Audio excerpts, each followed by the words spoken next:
G'day, or should I say good evening, and welcome to a Down Under Yarn. I am your host Fiona, also known as Fifykins. If you find someone on the internet called Fifykins, it's probably me. It's actually Wednesday evening, it's about 9:15 p.m. and it is Wednesday the 27th of November. November's flying by. Welcome to returning viewers, lovely to have you back again. Welcome to any new viewers who might be there as well. Okay, let's get into it. It's been administrator week that was. This is when I regret not taking down show notes. I did go to look before and there's my book just there. I can see it now. I cleaned up. You know when you clean up and you put stuff places? And I thought, oh no, I've put that over there, and I didn't. I put it just there. Anyway, week that was. I'll just do week that was.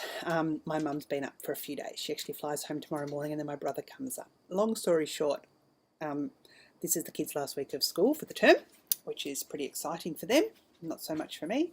They get 2 months off at the end of the week, basically, which is their summer vacation. Joy of joys. So Jasper's just, a lot of the other schools don't finish for another few weeks, but their school finishes now.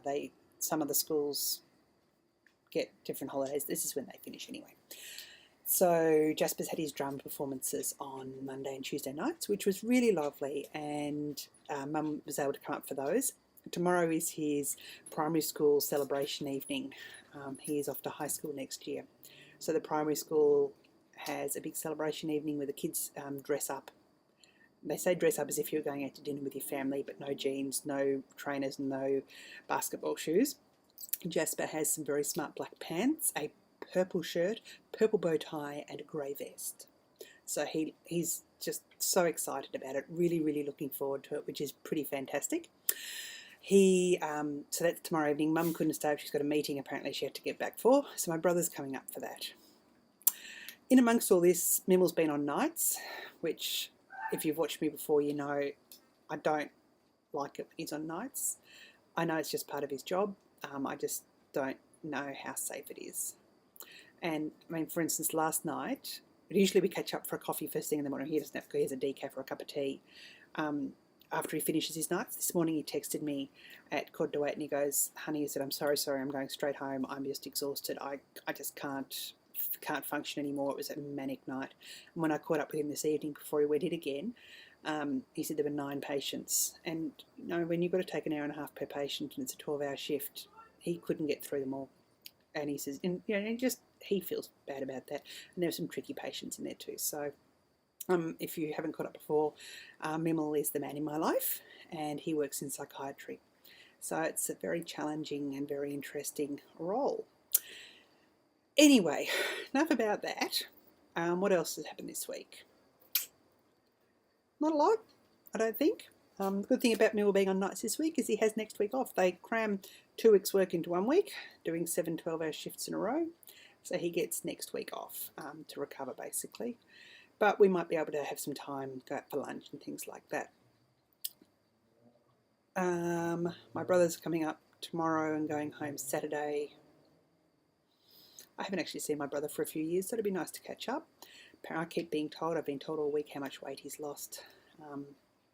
So yeah, be good to see him. Apart from that, I don't think there's much other news. Brought something out. Where is it? So okay, it's there. Not much other news. Administratia. I still have to get onto the Yazzie bag people. I've got all your messages. People have sent me the most beautiful messages. So that's something I'm going to do once I have finished recording this and it's compressing and uploading and doing all the stuff it's got to do tonight. So I will get on to messages. Yes. What else? I think that's all there is. Of course, our knit along at the moment is the Gunner knit along. This is the year I'm gonna. For all the projects, all the things you decided back in January, this is the year I want to do something, I really want to do something, I want to finish this. I'm still waiting for my needles, my hat needles to arrive so I can do my colourwork hat. But we've got all of December as well, so there's still another month to go. So at the start of the year, if you'd said, this is the year I'm going to knit 12 shawls, and say you've done 11 shawls, here's the impetus to get the final one done. Or this is the year I'm going to try a new skill, I'm going to try some lace work, or I'm going to do something like that, entrelac or something like that, finish it off and put it in there. If you said this is the year I'm going to kick my dog for just whinging because I'm talking to a screen. She just doesn't get it. I think she thinks I'm talking to someone and not talking to her or something. This is the year I'm going to knit some Christmas gifts. Enter it. This is the year I'm going to get more things off my needles. I'm really, really open and flexible, but I just thought as well it would give people an opportunity to actually get out there and get some things off the needles that they wanted to do. So that's that. I think now we can get on to the knitting. And I have the finished object. It is a pretty epic finished object. And, whoops, I've got candle holders next to me here, which are what's, excuse me, I've got the dog there. I was sitting around the other side, but the glare from I've got strip lights up here, was too big. Anyway, finished object, here it is. This is my Susanna IC mystery shawl. And I love it. I absolutely love it. I still have to take some decent photos of it. I put one up the other day. I wrapped it around myself. You can see down the bottom there all the beadwork. It was tricky to block. It has quite a ruffle along the bottom. The way the increases happen at the bottom means that it is it's not going to block flat. I wasn't expecting that, but it was just trying to get it to sit right. And in the end, I thought, hey, I did it on my bed because that's the biggest space I had for it. Because if you can see, if I put it around here, it's large. It goes all the way down my back, wraps around here. I probably wouldn't tie it in the front, but you can see there, I haven't trimmed the ends. I've woven them in, but I still forgot to trim them. So here it is. The clues came out over a 7 or 8 week period, I believe. I think it was 8 weeks actually. And it was just perfect pace. If you're thinking of knitting it, don't think you're going to knit it overnight. It does take its time. You can see there. Yeah, this is the large size. I did the large size with all the beads. And you can see along the top, here's me, sorry, I'm just playing with everything here. You can see probably better along the top now that it's blocked. There are a string of beads along the top as well, which is just a beautiful detail. And it actually stops it from rolling in, which is really nice. I used the Solar Flare fibres, which I'm the diameter behind, the Amaterasu base, which is the lace weight base, 80% merino, 20% silk. It is a lace weight, as I said. I'm just repeating myself here. And I'm pretty sure Suzetta said about between 750 and 800 yards, and I think when I weighed it, it came in at 740 odd yards that I used. The beads I got from Rainbow Beads, which is an Australian beading company. They're Japanese seed beads, size 6, and excuse me, trying to get some up there so you can see beautiful cascading beads there. And they say they had between 350 and 400 per pack, and we were due to use 1400. Yeah, 1400, so I got 4 tubes and I used 2.5. So I've still got 1.5 tubes, but I've got a bit of this left over, and I've been looking around, and there's some beautiful patterns online for some bracelets that you actually thread the beads onto the lace yarn before you do it. So here it is. This is actually, I knit it up for a shop sample. One of the interesting things this week has been a discussion. Someone posted a really, really good article on Facebook. And it's funny because I post pictures of this up on Facebook. Often my Instagram feed goes through to Facebook, not all the time. And non-knitting people go, oh, that's beautiful, you should sell it. And I calculated this took me 60 hours to knit, 50 to 60 hours to knit, if I could in. And I'm probably not a slow knitter. I found the lace really intuitive. You could see the patterns and where things were going to go, more so before you got towards the end. When the last 4 or 5 rows where you're beading every second or third stitch, it took me half a day to do a row and a back again, or a whole day basically to do that. So, you know, I put that out there. Then I looked up the Textile Award. In Australia, we have an award system, award rates. We have a minimum wage, which is $16.70, I think. The award rate for textiles, it starts off at $16.70. That's for level 1. It's basically someone who's going to sweep the floor in the factory. If you've got someone with expertise who has knowledge and is in charge of interpreting instructions and creating things, that is, I think, a level 4 or a level 5, and that is $20 $8.73 an hour. That is for people who are permanent. If this is a casual job, you add 25% loading, so that's about $25 an hour. So someone who said I should sell it, I said, well, it's $25 an hour. We say 50 hours plus the cost of materials. I really don't think anyone will buy it. And I don't knit to sell things. I knit things if I give them away because I really want to give them away. And yeah, I knit for pleasure. So I don't think I'm going to make millions by knitting lace shawls. Anyway, my other work in progress, I cast on my second sock. I did a big clean up before my mother arrived. And there were still comments made. But anyway, I did a big clean up and I had my sock blockers. This is the first sock that I was showing you last week. This is the Fish Lips Kiss Heel, and it's just a basic vanilla sock. Judy's Magic cast on. I think I cast on 12 stitches, increased to 64. Used the template for Emmy's foot, as if my daughter, who has whopping great big feet, as you can see. I think when I put my socks on here, they basically go to the end there, so yay. I weighed the yarn out and that's where I finished. For the bind off, last time I did toe-up socks, because I actually haven't finished many pairs of socks. I've started quite a few, but haven't finished many pairs. Last time I did toe-up socks, I did Jenny's surprisingly stretchy bind off and didn't really like the way it puckered at the top. That was just a personal thing, and I know when it's on the leg it's going to be different. So this time I did what I call the Stephen West bind off, which is where you knit one stitch, knit the second stitch, knit those two stitches together, knit another stitch, slip both of them back onto the left needle, knit those two through the back loop, knit one more stitch, two through the back loop, one more stitch, two through the back loop.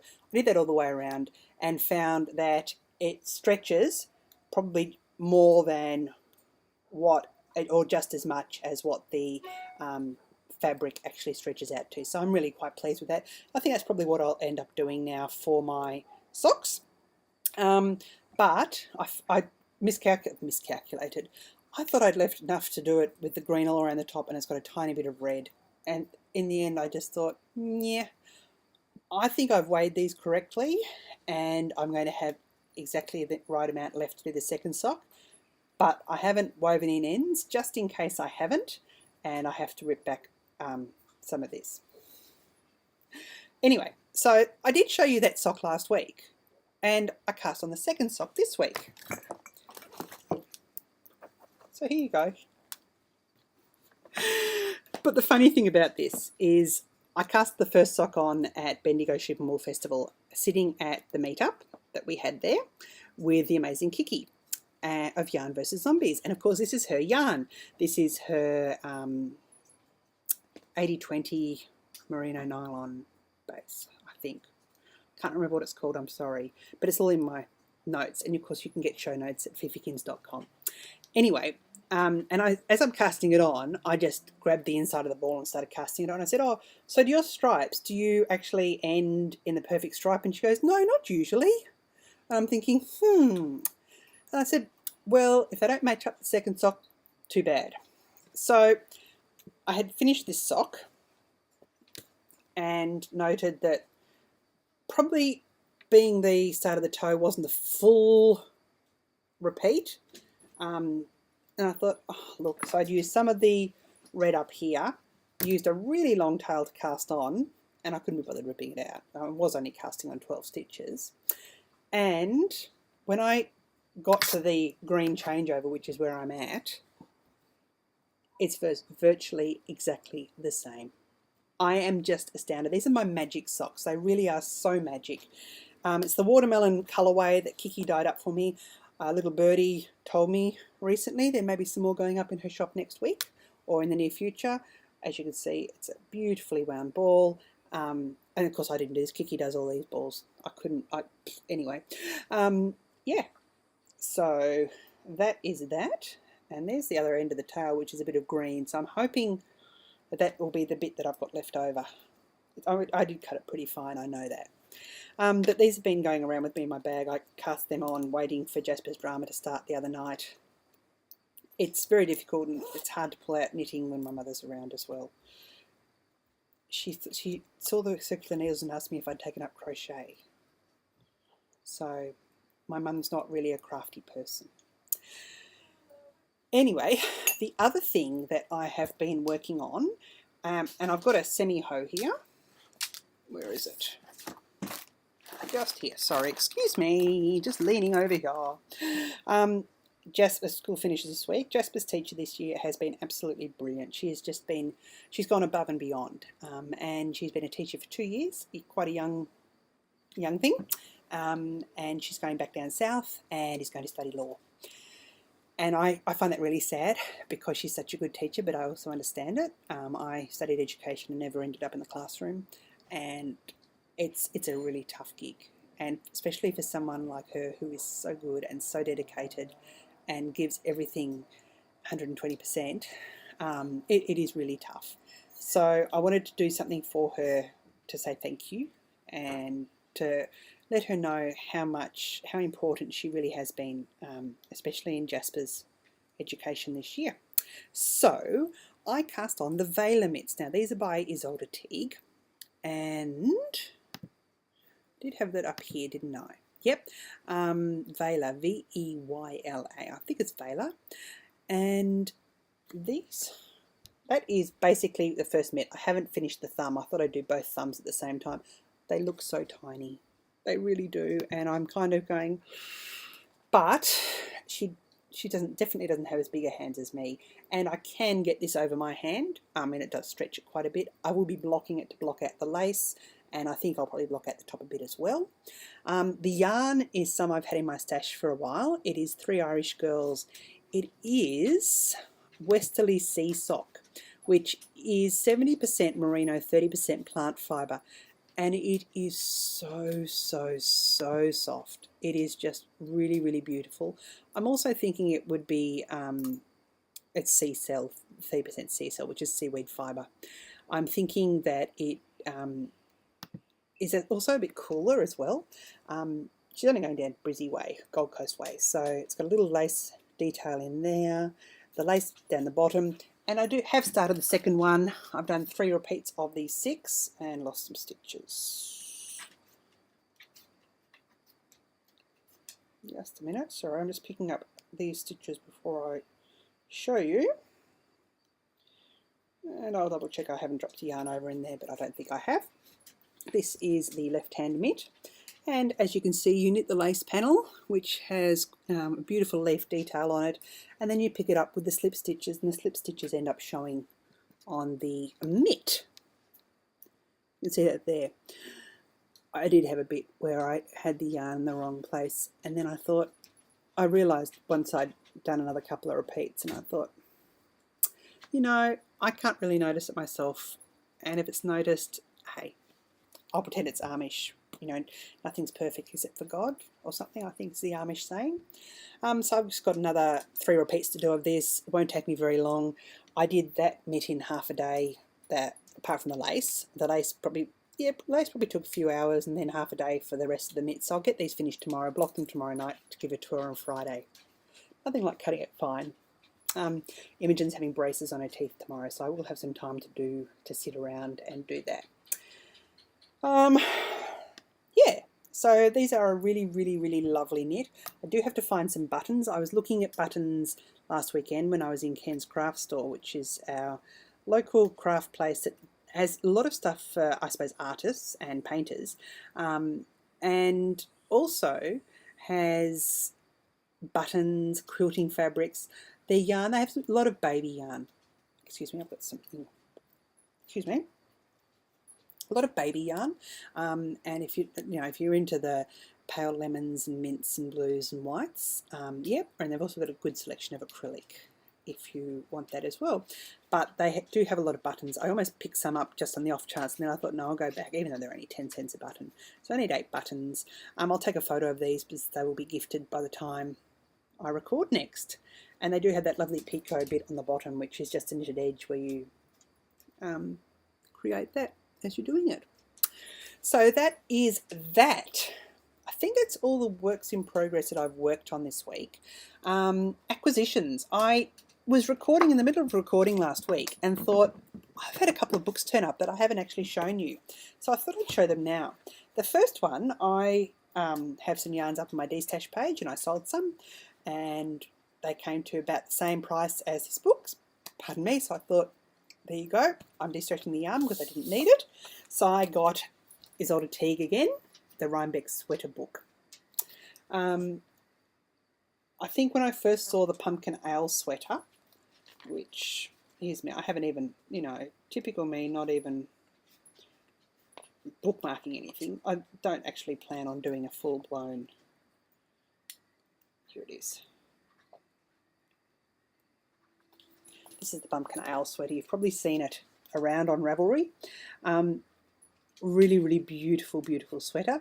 And again, an interesting construction. It's in my queue. I do hope to knit it next year, perhaps as a Bendigo sweater, so that I can wear it to Bendigo Ship and Wool next July. It's a really, really lovely designed book. At the start of the book, it has the descriptions of all the sweaters. It talks about the yarn companies that they're from. So, for instance, this one comes from Green Mountain Spinnery. So there's some information on Green Mountain Spinnery. Then the patterns are all at the back, all with schematics. I've read through a lot of the patterns and really, really, really nicely designed. So there's 12 patterns in here. I think I've got 2 of them in my queue at the moment, including one of them which is a vest, which looks quite nice at a fingering weight, and I thought I could do that as well. The other book, we have Joyce from Aussie Yarning to thank, I don't know yet. I got the Anya and Carlos, Anya, I think it's Anya, Anna, I'm thinking of Anya as just my yarn base. Anne and Carlos, that's it, 55 Christmas balls to knit. I again had another D-Stash and bought another book. So this has all sorts of Christmas balls in here. And I'm hoping to knit a couple. I think the other thing is I just love the sweaters the guys are wearing, the Space Invaders sweater. Yeah, it's kind of cute. So those are a couple of books. And I would probably recommend both of them. The Christmas Balls to Knit has a graph in the back if you'd like to create your own, which I'm having a go at as well for a couple of things. The other thing that has arrived is my Fibre Club from Yarn vs Zombies. This is the Geek Treat Fibre Club. It came with that most magnificent chocolate, which arrived in perfect condition and went straight in my tummy. So this is the Tolkienverse colourway, a Tolkienverse club. It's a Geek Treat Club, so you've got to choose your geek, and I chose the Tolkienverse. And this is Smaug's Hoard, which is based on the gold of the dragon, and it has scorch bits there from the dragon's breath, which is really kind of cute. It's 100% Australian fine merino. Normally, I'll get it out because it's really nice. You see it here. Probably not capturing the oranges and reds that are in there as well. It's really, really beautiful. Normally, I would say yellow is not my colour, but I am really looking forward to spinning this to see what it comes up like. I suspect it will be Navajo plied. And yeah, take it from there. I've just noticed Kiki's got new cards. It's because the zombies are coming spin faster now on there from Yarn vs Zombies. So that is really lovely. It's the last shipment in this club. I am trying to lay off the clubs for them for a while, just until I get some stuff in order. My own spinning, I did finish my second 2 ounces of the Wibbly Wobbly Timey Wimey Superwash Merino fibre, which of course is from Into the World. And I haven't plied it yet. It looks very similar to the first bobbin, so I didn't actually bring it out. It's in my spinning bag inside. Hoping to start plying that on Friday when I go along to Fibre Crafters. I think that's all I've got in the way of my stuff. I've got a bit of a brief shop update. Please feel free if you don't hang around for the shop updates. I do understand.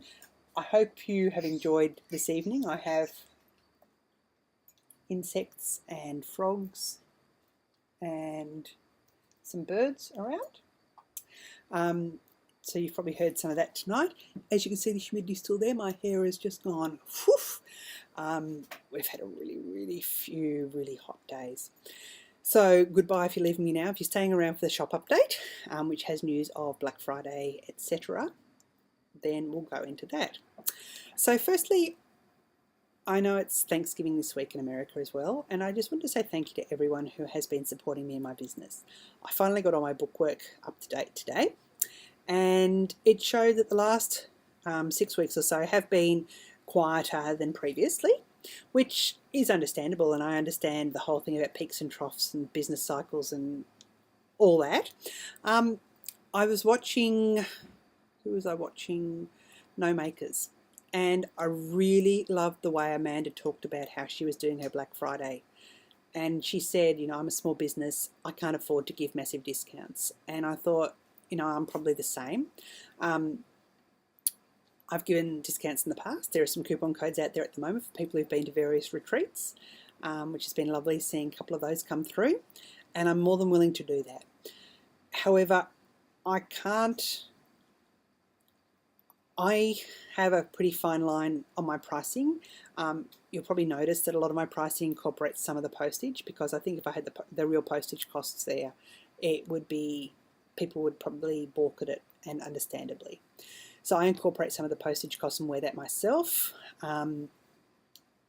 It costs more. I was watching Heather from Highland Handmaids as well, and she was talking about her new club and how that's going to operate. And she said, you know, and in the first of the month I'll be able to order the yarn, and then it'll get here that week, and then I'll be able to dye it. And I'm thinking, wow, if I was to order yarn on the first of the month, I might get it by the end of the month if I was lucky. So there's all that planning I have to do here, and I'm trying to work out, you know, stock on hand, and it's all a learning process for me.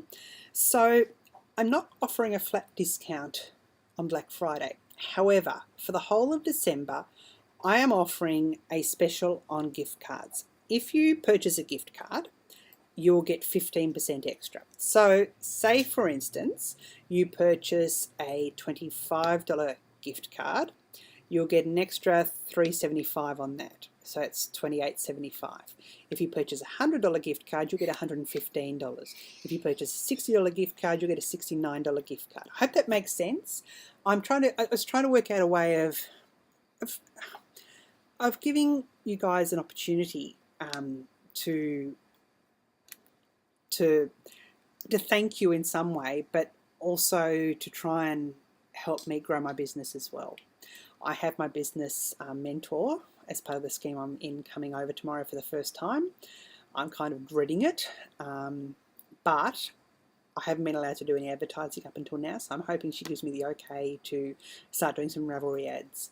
It was great. I've had some orders from people who I don't know of. They haven't spoken up in Ravelry boards or on podcast threads or in Plurk or anything. One person who put quite a large order in, I went to have a look for, couldn't find the name on Ravelry or anything. So I'm not quite sure how they found it. I suspect it might have been through Facebook. So I'm going to be looking at doing a bit of advertising through Facebook and also through Ravelry. So I do have some yarns going up in Friday's update though, and this is based on the Christmas series again. So I have the 3 yarns that I dyed up in the Silver Bells range, as I'm calling it, the Silver Bells range, which are these 3 here. And I'm sorry, this is really bad light. It's better if I put them over here. And if I turn that one around that way. So I have, and I always get the names of these ones confused. I get them confused. This is Strips of Street Lights, which is mainly the silver with the pale blue. This one is City Sidewalks, which is a bluey purple with the silver. And this one is Ring-a-Ling, which is sort of a maroony purple with the silver. These are all on the Apollo base, which is 80% BFL, 20% nylon. I also have on the Apollo base a Santa at the beach. This beach has darker sand than the previous beaches have had, and I think it might have just been the day that I put the dye out it was really hot, and I think it just went whew, because everything I dyed that day, everything fully absorbed, and I love it when that happens because I hate throwing dye down the sink. So yeah, and it makes it much easier to rinse as well. So this is Santa at the beach. You have the beachy sandy colour, the blue of the sea or the sky, and of course Santa lying on the beach. So that again is in the Apollo base. That's going up. And then I will have also in the Apollo base, which I didn't pull out because I pulled it out in the Boulder base, which is the sparkly base. I'm trying to work out where I can get this to show sparkles. There you are. You can see sparkles in there. This is Oh Holy Night, which is the golden yellow of the stars, and of course it's got sparkles in there. It has tealy blue, it has darker blue bits as well. So there is that. Now these Silver Bells range again are dyed half and half, so if you knit socks, it is going to pull going up your leg. If you knit a cowl or something, again you'll have a pulling effect. It's not designed to stripe as such, but it can give that effect at certain gauges. So that's just that. This is going to again have some pooling. It's basically dyed in thirds, so you've got a third of the golden yellow, perhaps a bit less, a bit more. Then you've got the blues, the two different blues, which blend beautifully together. So I have that Oh Holy Night in the Boulder base there, which is the one with sparkles, and also in the Apollo base, which is the BFL nylon base. And finally, in the Boulder base, I have Happy New Year. So I thought you need some sparkles with your fireworks. So there you go. This one is, the idea behind this is you've got the blue, which is the sky, and then you've got fireworks going off all through it. So they will be going up into the shop on Friday, and the pre-order spots that are there for this is Ninja saying hello. I'm just trying to ignore her. The pre-order spots that have been up for the Christmas orders, I'm going to pull down. If you still want one, please contact me this week. I will have some dyeing days definitely on Friday and Saturday. I've looked at the forecast. We've got a cyclone coming across. It's coming across from the west. Cyclones that hit Cairns always come from the east. That's where our water is. And the water temperature is perfect for cyclones at the moment. We've had some really hot weather. This cyclone hit the Northern Territory last weekend. It didn't cause a lot of damage. It was only a Category 1. However, it's now gone into the Gulf and formed again, and is heading towards the Queensland coast, but over on the western tip of Queensland. It will come across, and it will come across as a rain depression, and we're expecting a hell of a lot of rain over the next week. It is our wet season. Yeah, I'm hoping to get heaps dyed up. I've got all my club colourways dyed up. They're going out probably tomorrow. The club, and I'm really thrilled about this month's club. I am. There'll be club sign-ups again in a couple of weeks as well. So they will be coming up. Now, so if it rains, I can't guarantee custom orders coming out, getting to you before Christmas, especially if they're going overseas. So I know that I can dye on Friday, and at the moment it looks like Saturday will be okay. After that, they're predicting thunderstorms and rain as far as the eye can see so far. That being said, it may just be typical wet, which is what we've had a lot of this week, which has been sun through a lot of the day and then coming in raining at night. It's actually not raining this evening, which is, we've had a beautiful breeze. We went out to dinner tonight with Mum for our last evening here, and walked back along the foreshore, and it was just gorgeous breeze in town. Anyway, I'm not sure how much custom dyeing I will be able to do next week. And I just thought I'd warn people. If you do want something, I'm more than happy to do it. Get on to me sooner rather than later though. Next week, I hope I will still be here. I hope we haven't been blown away. Sometimes cyclones have been known to come across from the west, head across as a rain depression, get back out over the Coral Sea, form into a cyclone again and come back into us. It is cyclone season. I am sort of prepared. Joanna Spring had a fantastic episode on her preparedness for hurricanes. We're very similar here. I have some bottled water downstairs. It's actually 12 months old, so I might actually look at it and see if it's still okay. It's actually in 4 to 6 litres, I think. And they look like wine casks. Got the wine things on them, but they're not wine casks. So I've got water down there. I have tin food. I've got gas bottles here, so gas is all up to date. So yeah, it's just part of living in the tropics. You get your cyclone kit ready at the start of each cyclone season, which is the 1st of November. So yeah, it's probably a wee bit early for cyclones. We haven't had one this early for a while. That cyclone season goes through till March, April. So we'll always be on the lookout, and this is where I keep the weather alerts on my phone and get them, they push through whenever there's something happening.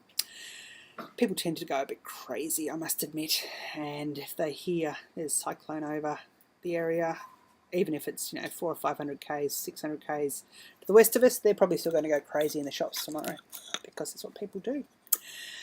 Anyway, I think that's about it. I've got a mitt to knit. I've got to get this up, and it's 35 minutes, and I'm trying to keep under 30. Thank you for joining me.